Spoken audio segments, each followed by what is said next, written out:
Hi friends, welcome to our channel teaching world success step. ഇന്നത്തെ class എന്ന് പറയുന്നത് കുറച്ച് എക്സ്പെക്റ്റഡ് ക്വസ്റ്റ്യൻസിന്റെ ക്ലാസ് ആണ്.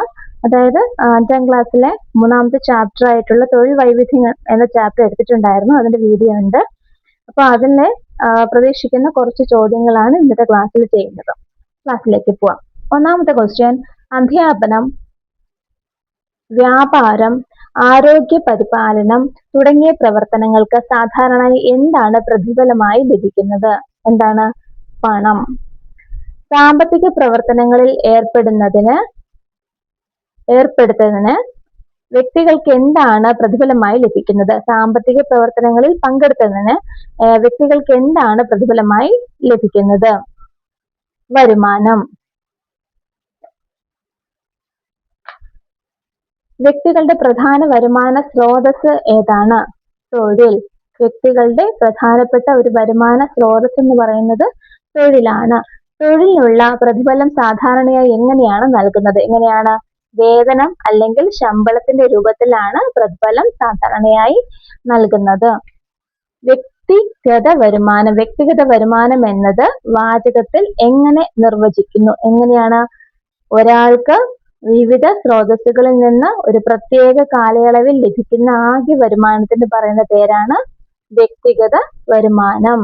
ഒരാൾക്ക് വിവിധ സ്രോതസ്സുകളിൽ നിന്ന് ഒരു പ്രത്യേക കാലയളവിൽ ലഭിക്കുന്ന ആകെ വരുമാനത്തിന് പറയുന്ന പേരാണ് വ്യക്തിഗത വരുമാനം.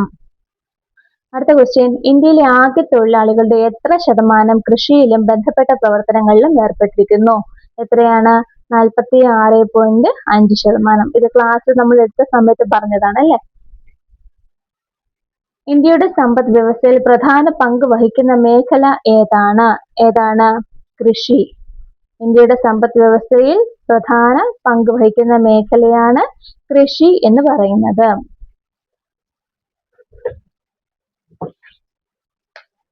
അടുത്ത ക്വസ്റ്റ്യൻ, ഒരു വ്യക്തിക്ക് നിശ്ചിത കാലയളവിൽ വിവിധ സാമ്പത്തിക പ്രവർത്തനങ്ങളിൽ ഏർപ്പെട്ടതിന്റെ ഭാഗമായി ലഭിക്കുന്ന പണം ഏത് പേരിലാണ് അറിയപ്പെടുന്നത്?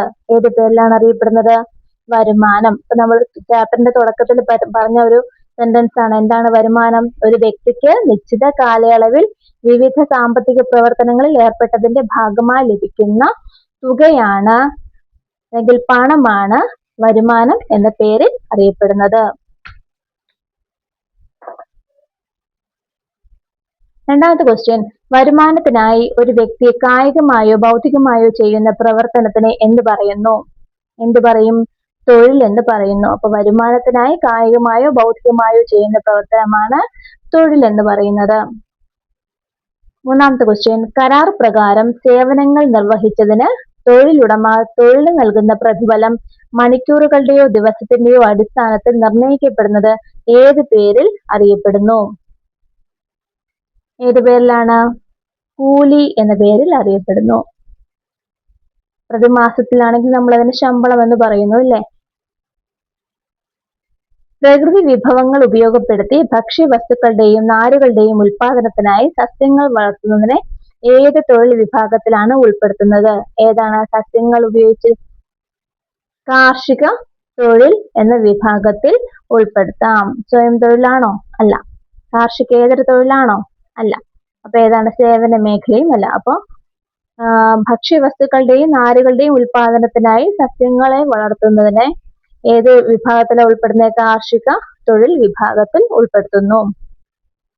ഒരു വ്യക്തിക്ക് വിവിധ സ്രോതസ്സിൽ നിന്നും ഒരു നിശ്ചിത കാലയളവിൽ ലഭിക്കുന്ന ആകെ വരുമാനത്തിന് പറയുന്ന പേരെന്താണ്? വ്യക്തിഗത വരുമാനം.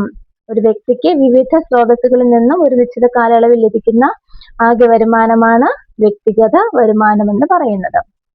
തൊഴിലിന്റെ പ്രതിഫലവുമായി ബന്ധപ്പെട്ട് താഴെ നൽകിയിട്ടുള്ള പ്രസ്താവനകളിൽ ശരിയായത് ഏതാണ്? പ്രതിമാസ അടിസ്ഥാനത്തിൽ ലഭിക്കുന്ന പ്രതിഫലമാണ് കൂലി. ആണോ? അല്ല. പ്രതിമാസ അടിസ്ഥാനമാകുമ്പോൾ അത് ശമ്പളമാണ്. അപ്പൊ പ്രതിമാസ അടിസ്ഥാനത്തിൽ ലഭിക്കുന്ന പ്രതിഫലമാണ് ശമ്പളം. അത് ശരിയാണ് അല്ലെ. അപ്പൊ ബാക്കിയൊന്നും നോക്കേണ്ട ആവശ്യം വരത്തില്ലായിരിക്കും. മണിക്കൂറുകളുടെയോ ദിവസത്തിന്റെയോ അടിസ്ഥാനത്തിൽ ലഭിക്കുന്ന പ്രതിഫലമാണ് ശമ്പളം. അല്ല. തൊഴിലുടമയുടെ നിയന്ത്രണത്തിലല്ലാതെ ലഭിക്കുന്ന പ്രതിഫലമാണ് കൂലി. അതുമല്ല. അപ്പൊ എന്താണ് ആൻസർ? പ്രതിമാസ അടിസ്ഥാനത്തിൽ ലഭിക്കുന്ന പ്രതിഫലമാണ് ശമ്പളം എന്ന് പറയുന്നത്. ഇന്ത്യൻ സമ്പദ് വ്യവസ്ഥയിൽ കൃഷിയുടെ പങ്ക് സംബന്ധിച്ച് താഴെ പറയുന്ന പ്രസ്താവനകൾ പരിഗണിക്കുക. ഇന്ത്യൻ സമ്പദ് വ്യവസ്ഥയിൽ ഒരു പ്രധാന പങ്ക് വഹിക്കുന്ന കാർഷിക മേഖലയാണ്. ശരിയാണ്. എക്കണോമിക് റിവ്യൂ 2022-23 പ്രകാരം ഇന്ത്യയിൽ മൊത്തം തൊഴിലാളികൾ 46.5% പേർ കൃഷിയിലും അനുബന്ധ പ്രവർത്തനങ്ങളിലും ഏർപ്പെടുന്നു. അതും ശരിയാണ്. താഴെ പറയുന്ന പ്രസ്താവനകൾ പരിഗണിച്ചു കഴിഞ്ഞാൽ ഏതെല്ലാം ശരിയാണ്? 1ഉം 2ഉം ശരിയാണ്. ഇനി അടുത്ത ക്വസ്റ്റ്യൻ, സ്വയം തൊഴിലിനെ കുറിച്ച് തെറ്റായ പ്രസ്താവന ഏതാണ്? തൊഴിലുടമയുടെ നിയന്ത്രണത്തിലാണ് സ്വയം തൊഴിൽ പ്രവർത്തനങ്ങൾ നടക്കുന്നത്. ആരുടെയെങ്കിലും നിയന്ത്രണത്തിലാണോ? അല്ല, തൊഴിലുടമയുടെ നിയന്ത്രണത്തിലാണ് സ്വയം തൊഴിൽ പ്രവർത്തനങ്ങൾ നടക്കുന്നത് എന്ന് പറഞ്ഞത് തെറ്റായ പ്രസ്താവനയാണ്. താഴെ പറയുന്നവയെ ശരിയായി ചേർത്ത് എഴുതുക. നമ്മൾ നേരത്തെ പറഞ്ഞൊരു ബോക്സ് ആണ്, ക്ലാസ് എടുത്ത സമയത്ത് പറഞ്ഞു അല്ലെ. കൃഷി എന്ന് പറഞ്ഞാൽ അതിൽ നിന്ന് എന്താ ലഭിക്കുന്നത്? വരുമാനം, വിളവ്. ആസ്തികൾ എന്ന് പറഞ്ഞാലോ? ആസ്തികൾ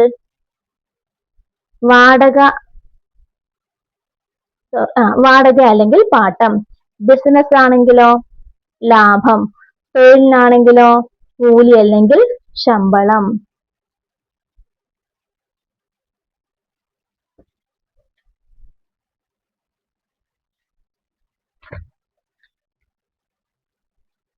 അടുത്തൊരു ഇമ്പോർട്ടന്റ് ബോക്സ് ആണ്. സ്വയം തൊഴിൽ പദ്ധതികളെ അവയുടെ ഗുണഭോക്താക്കളുമായി ചേർത്ത് എഴുതുക. നവജീവൻ പദ്ധതി ആർക്കാണ്? നവജീവൻ പദ്ധതി പറയുന്നത് മുതിർന്ന പൗരന്മാർക്ക്. ശരണ്യ എന്ന് പറയുന്നത് ആർക്കാണ്? വനിതകൾക്ക്. കൈവല്യാണെങ്കിലോ? ഭിന്നശേഷിക്കാർ. ജീവനം അതിക്രമത്തിന് ഇരയായവരുടെ ആശ്രിതർക്ക്. ഇതൊന്ന് നോക്കി വെച്ചേക്കുക കേട്ടോ, ഇമ്പോർട്ടന്റ് ആണ്. അടുത്ത ക്വസ്റ്റ്യൻ, 13ാമത്തെ ക്വസ്റ്റ്യൻ നോക്കാം. ഞാൻ ഈ കറക്റ്റ് ശരിയാണ്, അതിന്റെ റീസൺ ആണ്. അങ്ങനെയുള്ള ക്വസ്റ്റ്യൻസ് വായിക്കുന്നില്ല കേട്ടോ, കുറച്ച് ഡൗട്ട് ആണ് കേൾക്കുമ്പോൾ, അതുകൊണ്ടാണ്. വരുമാന സ്രോതസ്സുകളിൽ കണക്കാക്കാവുന്നവ ഏത്? അല്ലെങ്കിൽ വരുമാന സ്രോതസ്സുകളായിട്ട് കണക്കാക്കുന്നവ ഏതൊക്കെയാണ്? കൃഷി, ബാങ്ക് നിക്ഷേപങ്ങൾ, ഓഹരി നിക്ഷേപങ്ങൾ, ആസ്തികൾ. ഇതിലേതാണ് വരുമാന സ്രോതസ്സായിട്ട് കണക്കാക്കാവുന്നത്? ഏതൊക്കെയാണ്? ഇതെല്ലാം തന്നെ വരുമാന സ്രോതസ്സാണ്. കൃഷിയും ബാങ്ക് നിക്ഷേപം, ഓഹരി നിക്ഷേപം, ആസ്തികൾ, ഇതെല്ലാം തന്നെ വരുമാന സ്രോതസ്സുകളാണ്. ഇനി നവജീവൻ സ്വയം തൊഴിൽ പദ്ധതിയെ കുറിച്ച് തെറ്റായ പ്രസ്താവന ഏതാണ്? തെറ്റായതാണ് കണ്ടുപിടിക്കേണ്ടത്. നവജീവൻ ആർക്കുള്ളതാണ്? നവജീവൻ പദ്ധതി 50-നും 65-നും ഇടയ്ക്കുള്ള പ്രായമുള്ള ആൾക്കാർക്കുള്ളതാണ്. മുതിർന്ന പൗരന്മാർക്കുള്ള സ്വയം തൊഴിൽ പദ്ധതിയാണ്. പദ്ധതി പ്രകാരം ഭിന്നശേഷിക്കാർക്ക് പലിശരഹിത വായ്പ നൽകുന്നു. അത് ശരിയാണോ? അല്ല, ഭിന്നശേഷിക്കാരുടെ പറഞ്ഞത് ഏതായിരുന്നു? കൈവല്യായിരുന്നു. സാമൂഹ്യ നീതി വകുപ്പാണ് പദ്ധതി നടപ്പാക്കുന്നത്. ഇതിലേതാ തെറ്റായ പ്രസ്താവന? പദ്ധതി പ്രകാരം ഭിന്നശേഷിക്കാർക്ക് പലിശരഹിത വായ്പ നൽകുന്നു എന്നതാണ് നവജീവൻ പദ്ധതിയുടെ തെറ്റായ പ്രസ്താവന. താഴെ പറയുന്നവയിൽ കാർഷികേതര തൊഴിലായി പരിഗണിക്കാൻ കഴിയാത്തത് ഏത്? കെട്ടിട നിർമ്മാണം, മത്സ്യകൃഷി, അധ്യാപനം, ഫാക്ടറി തൊഴിലുകൾ. ഇതിലേതാണ് കാർഷികേതര തൊഴിലായി പരിഗണിക്കാൻ കഴിയാത്തത്? മത്സ്യകൃഷി കേട്ടോ. ഡൗട്ടുള്ളവർ ഒന്നും കൂടെ ക്വസ്റ്റ്യൻ നോക്കി കേട്ടോ. വിവിധ രൂപത്തിലുള്ള ധനവിഭവങ്ങൾ ഏത് പേരിലാണ് അറിയപ്പെടുന്നത്? വിവിധ രൂപത്തിലുള്ള ധനവിഭവങ്ങൾ ആസ്തികൾ എന്ന പേരിൽ അറിയപ്പെടുന്നു. ക്ലാസ് എടുത്ത സമയത്ത് നമ്മളിത് പറഞ്ഞിട്ടുണ്ട്. കൈവല്യ എന്ന സ്വയം തൊഴിൽ പുനരധിവാസ പദ്ധതിയെ കുറിച്ച് ശരിയായ പ്രസ്താവനകൾ തിരഞ്ഞെടുത്ത് എഴുതുക. കൈവല്യ ഇത് ഭിന്നശേഷിക്കാർക്ക് ഉള്ള പദ്ധതിയാണ്. അത് ശരിയാണ്. പദ്ധതി 2016-ലാണ് ആരംഭിച്ചത്. ശരിയാണോ? ശരിയാണ്. 21 വയസ്സിനും 85 വയസ്സിനും ഇടയിൽ പ്രായമുള്ള ഗുണഭോക്താക്കൾക്ക് പലിശരഹിത വായ്പ ലഭിക്കുന്നു. അപ്പൊ കൈവല്യവുമായി ബന്ധപ്പെട്ട് ഇതെല്ലാം തന്നെ ശരിയാണ്. 1, 2, 3 ശരിയാണ്. ഭിന്നശേഷിക്കാർക്കുള്ളതാണ് കൈവല്യ. 2016-ൽ ആരംഭിച്ചു. 21-നും 55 വയസ്സിനും ഇടയ്ക്കുള്ളവർക്കാണ് പലിശരഹിത വായ്പയും നൽകുന്നത്. ശരിയാണ് അല്ലെ? അടുത്തത് ജീവനം പദ്ധതിയുടെ ഉപഭോക്താക്കൾ ആരാണ്? ജീവനം പദ്ധതി അതിക്രമത്തിന് ഇരയായി ഗുരുതരമായി പരിക്കേറ്റവർ, കുറ്റകൃത്യത്തിന് ഇരയായി കൊല്ലപ്പെട്ടവരുടെ അവിവാഹിതരായ മകൻ അല്ലെങ്കിൽ മകൾ, കുറ്റകൃത്യത്തിന് ഇരയായി കൊല്ലപ്പെട്ടവരുടെ ഭാര്യ അല്ലെങ്കിൽ ഭർത്താവ്. ഇതെല്ലാം തന്നെ ശരിയാണ് അല്ലെ? അത് ജീവനം പദ്ധതി എന്ന് പറയുന്നത് അതിക്രമത്തിന് ഇരയായവരുടെ മകൻ മകനോ അല്ലെങ്കിൽ മകളോ അവിവാഹിതരായതാണ്. ഇനി കൊല്ലപ്പെട്ടവരുടെ ഭാര്യ അല്ലെങ്കിൽ ഭർത്താവ് അല്ലെങ്കിൽ ഗുരുതരമായി പരിക്കേറ്റവരെല്ലാം തന്നെ ജീവനം പദ്ധതിയിലെ ഉപഭോക്താക്കളാണ്. അപ്പൊ 1, 2, 3 ശരിയാണ്. ശരണ്യ സാമൂഹ്യ സുരക്ഷാ പദ്ധതിയുമായി ബന്ധപ്പെട്ട് താഴെ പറയുന്നവയിൽ ആനുകൂല്യങ്ങൾ ലഭിക്കുന്നത് ആർക്കൊക്കെയാണ്? ശരണ്യയിൽ ആർക്കൊക്കെയാ? വിവാഹമോചനം നേടിയ വനിതകൾ ശരിയാണ്. പട്ടികവർഗ വിഭാഗത്തിലെ അവിവാഹിതരായ സ്ത്രീകൾ ശരിയാണ്. തൊഴിൽ രഹിതരായ വിധവകൾ, കിടപ്പിലായ രോഗികളുടെ ഭാര്യമാർ, ഇതെല്ലാം തന്നെ ശരിയാണ്. ഒരു കുടുംബത്തിലെ എല്ലാ അംഗങ്ങൾക്കും കൂടി ഒരു നിശ്ചിത കാലയളവിൽ ലഭിക്കുന്ന ആകെ വരുമാനത്തിന് പറയുന്ന പേരെന്താണ്? കുടുംബ വരുമാനം.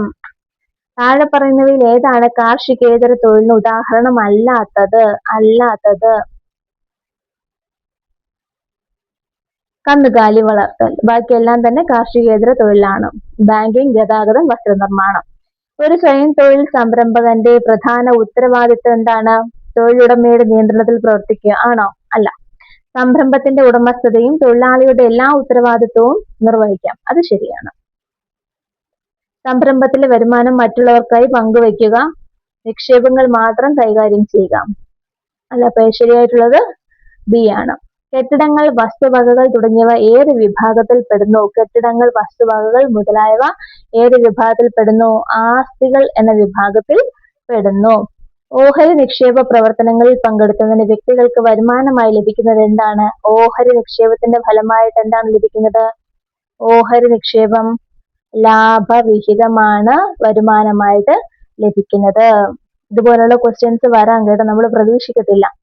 അപ്പൊ ഓഹരി നിക്ഷേപ പ്രവർത്തനങ്ങളിൽ പങ്കെടുത്തതിന് വ്യക്തിക്ക് ലാഭവും ഉണ്ട്, പലിശയും ഉണ്ട്, ലാഭവിഹിതവും ഉണ്ട്. ഡൗട്ട് അടിക്കും. അതുകൊണ്ട് ഓഹരി നിക്ഷേപ പ്രവർത്തനങ്ങളിൽ പങ്കെടുത്തതിന് വ്യക്തിക്ക് വരുമാനമായി ലഭിക്കുന്നത് ലാഭവിഹിതമാണ്. ഇത്രയാണ് ആ ചാപ്റ്ററിനുള്ള നമ്മൾ പ്രതീക്ഷിക്കുന്ന കുറച്ച് ക്വസ്റ്റ്യൻസ്. ഇതുപോലെ എല്ലാ ചാപ്റ്ററിലും ചെയ്യണമെന്ന് വിചാരിക്കുന്നുണ്ട്. വീഡിയോസ് കാണുക, സപ്പോർട്ട് ചെയ്യുക. ഇഷ്ടമാണെങ്കിൽ സബ്സ്ക്രൈബ് ചെയ്യുക, ലൈക്ക് ചെയ്യുക കേട്ടോ. Thank you.